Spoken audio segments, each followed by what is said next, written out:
a $4.7 billion market, Collins Dictionary Word of the Year, and a non-technical founder making more than $200,000 per year, with nothing but plain English and 2 AI tools. This is vibe coding. We start with where this came from. One tweet that turned into $1 billion industry. Then the evidence, real people making real money with these tools. Then the one insight that separates people who struggle with AI from people that get results. The term vibe coding was coined by Andrej Karpathy on February 4th, 2025. One tweet, he was on the founding team of OpenAI, former AI lead at Tesla, not a LinkedIn influencer, someone who helped build the models. His words, there is a new kind of coding I call vibe coding, where you fully give it to the vibes, embrace exponentials, and forget that the code even exists. I just see stuff, say stuff, run stuff, and copy paste stuff, and it mostly works. He later called it a throwaway tweet he fired off without thinking. Now, the name is confusing. Vibe coding sounds like you are guessing, like you are winging it. That's not what it means. What Karpathy described is natural language as the new interface. You stay in intention space, you never switch to how do I say this in Python. You describe what you want. The AI handles the rest. 10 months later, Collins Dictionary names vibe coding their word of the year for 2025. The first AI native software term to get that distinction. Developer Twitter to mainstream culture in under a year. And that's the structural change. Before this, there was a hard wall. If you wanted software, you hired a developer, learned to code yourself, or used a no-code tool with limits. Vibe coding removes that wall. You are the architect. The AI is the builder.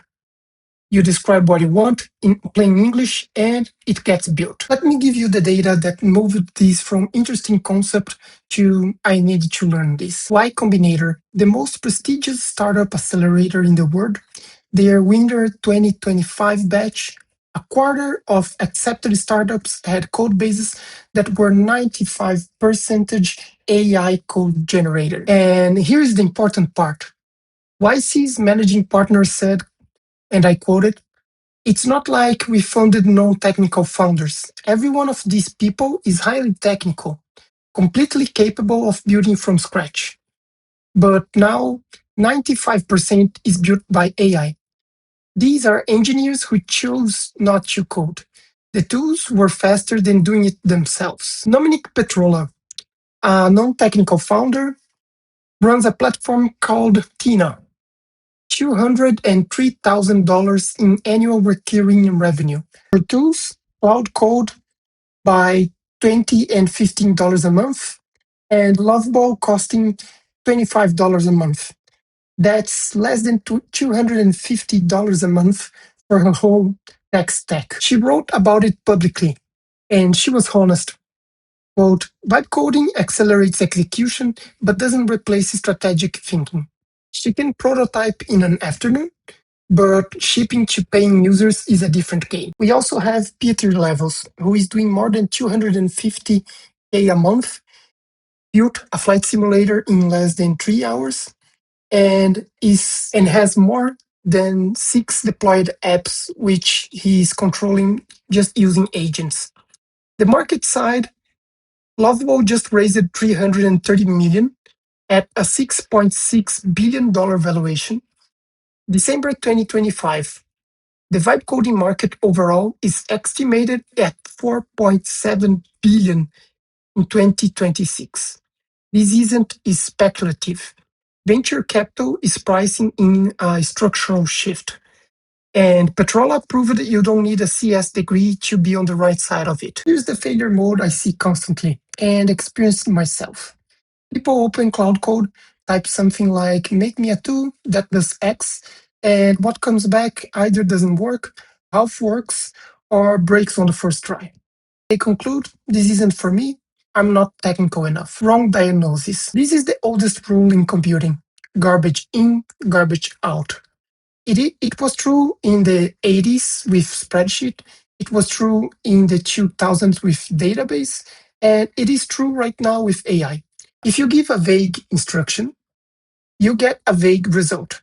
That's not the AI failing. That's you giving it nothing to work with.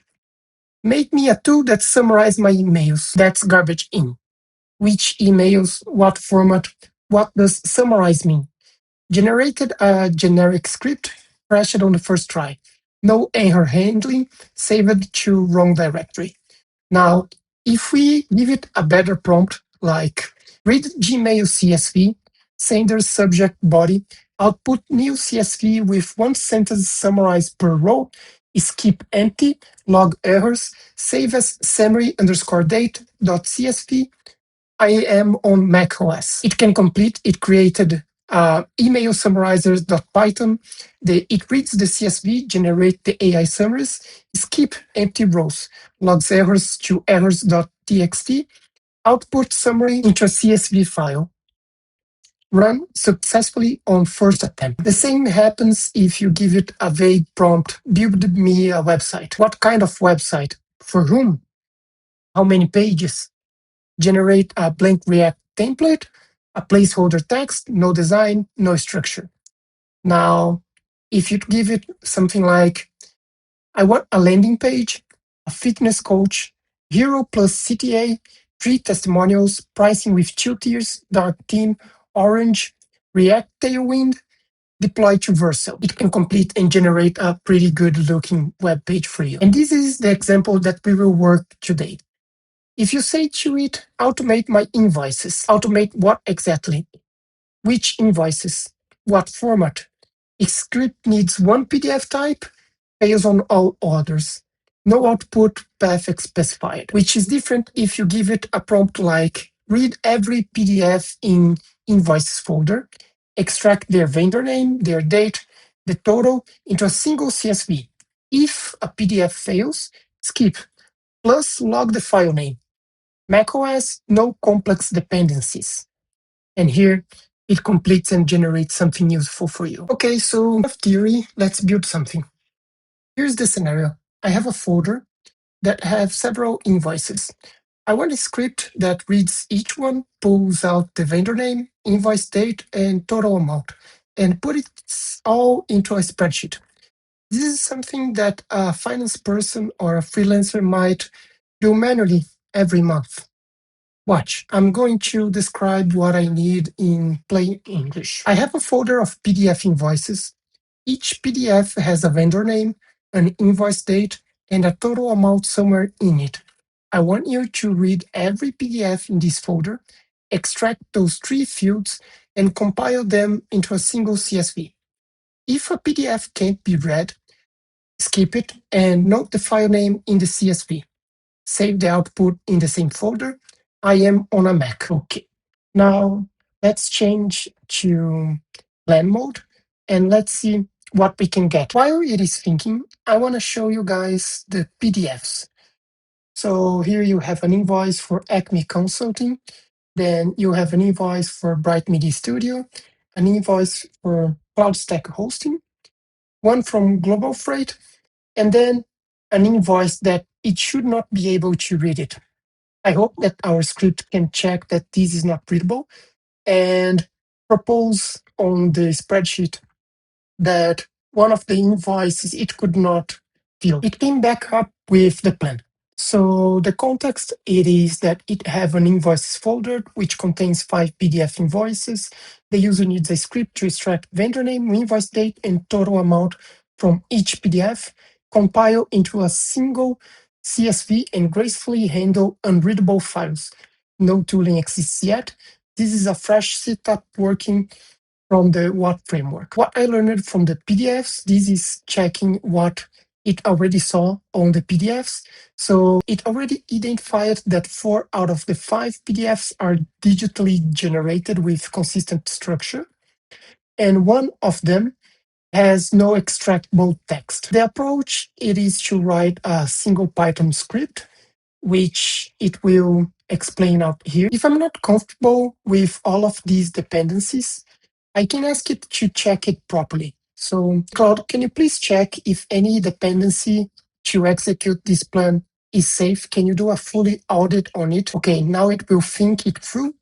And if it finds any vulnerability or if it finds something strange, it will come back to me. It came up with the security audit.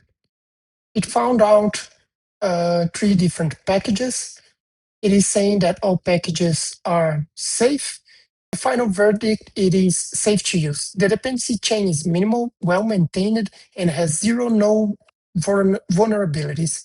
This is one of the most trusted PDF libraries in the Python ecosystem. I'm okay with that. So I'll give it a yes and auto accept. And I'll also change it to bypass permissions because I don't want it to prompt me asking anything. Okay, this is interesting.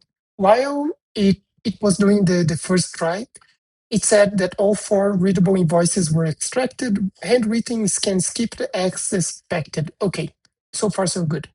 The vendor name column grabbed the invoice number. It did not get the vendor name instead of the actual vendor name. This issue is that invoice inv 2026-0847 is a single line. So the next line is the invoice ID, not the vendor name. Let me fix the extraction logic. Vendor is actually the line after the invoice header line. It found the error, it is correcting it, and now it's done. So CSV saved to invoice summary CSV with all 5 invoices processed. Let's check it. Okay, so side by side, we have Acme Consulting Group. And here we have the file name invoice acmeconsulting.pdf, Acme Consulting Group. The invoice date, it is March 3rd. So invoice date March 3rd. We have the total amount of $10,314. $10,314, and the status success. The only one that it could not provide was the invoice scan handwritten, which it is saying here skipped, could not extract text. I'd be doing you a disservice if I stop it here. Vibe coding has real limits, and pretending it doesn't is how people get burned. A recent study from Wiz found out that 1 in 5 vibe coded applications contain serious security vulnerabilities or configuration errors. And this just happened literally this week. A popular AI library called Light LLM was hit by a supply chain attack. Attackers uploaded malicious versions that stole API keys, cloud credentials, SSH keys, everything. If you'd installed it, your whole environment would be compromised, and you'd never know because you can't read the code to spot it. Then there's scale, personal tools, automations, internal dashboards. Great, but multi-month projects accumulate inconsistencies across sessions, and complex bugs, race conditions, data corruption. You still need someone who can actually read code. So if you are working in a very big project, it is tough to do it without specialized developers or specialized engineers and with a proper framework in order to do it. The honest bottom line, and this comes from Simon Williamson, one of the most respected voices in the developer community, vibe coding is legitimate for personal tools where you are the only user. It is irresponsible for apps handling other people's data without review. And here is where this is all going. In 2025, Karpathy posted a tweet. I just see stuff, say stuff, run stuff, and it mostly works. Vibe coding is born. Exactly 1 year later, same person, new concept. You are not writing the code. 99% of the time, you are orchestrating agents who do, acting as oversight, agentic engineering. Today was step 1, the skill that got you here, describing what you need.